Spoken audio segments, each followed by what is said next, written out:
The Report with Justine. The American art scene in 2025 is vibrant with emerging talent across various disciplines. Here are some of the most exciting artists to watch. Chase Hall, known for his unique use of coffee grounds, Hall's paintings delve into Black identity and hybridity. His upcoming solo exhibition at David Kordansky's gallery is highly anticipated. Gordon's inclusive portraits challenge traditional representations of the human body. Her recent solo show at the Institute of Contemporary Art in Miami, representation by David Zwirner Gallery, marked significant milestones in her career.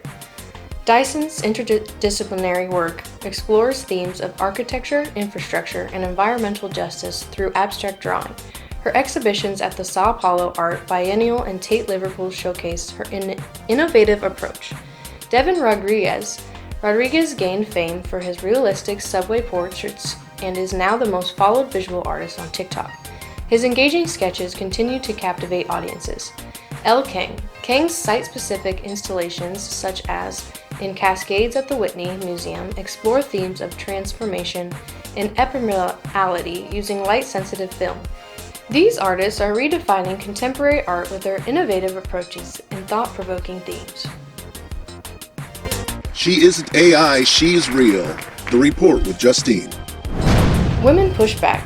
Growing tensions over fairness in women's sports, a growing number of female athletes and advocates are speaking out over what they see as an erosion of fairness in women's sports, specifically in response to the inclusion of transgender women in female categories.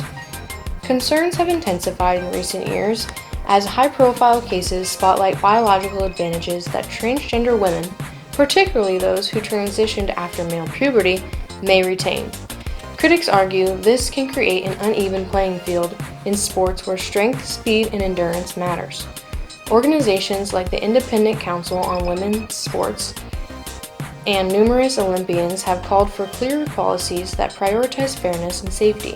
This isn't about hatred or exclusion, says former NCAA swimmer Riley Gaines, a vocal advocate. It's about preserving the integrity of women's competition. Some governing bodies have responded. World Athletics, for example, now bars transgender women who underwent male puberty from elite female competition. Still, policies vary widely by sport and country, fueling continued debate. Supporters of transgender inclusion argue that sports should be open and affirming, and that inclusive policies can coexist with fairness through hormone regulation or case-by-case review. But many female athletes say they feel silenced for raising concerns. The issue is polarizing and deeply personal, touching on identity, equality, and science. What's clear is that a growing number of women are pushing back, not out of intolerance, but in defense of what they believe women's sports were created to protect: fair and level competition. She isn't AI, she's real. The Report with Justine. How physical measurements still matter, but not always in modeling. In today's modeling industry, physical measurements can still open or close doors, but their importance varies widely depending on the brand and market.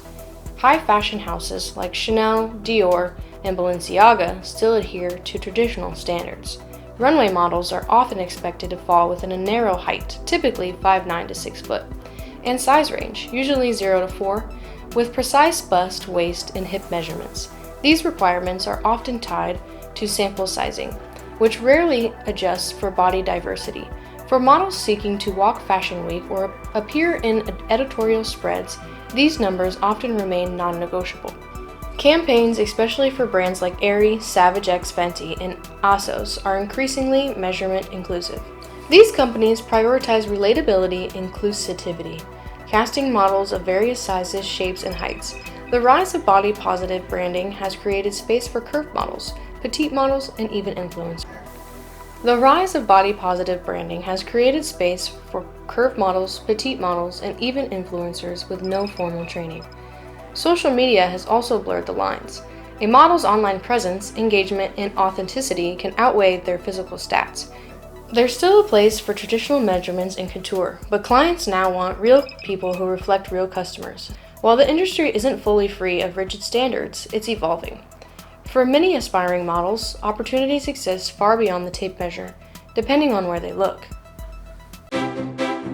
You've been watching The Report with Justine.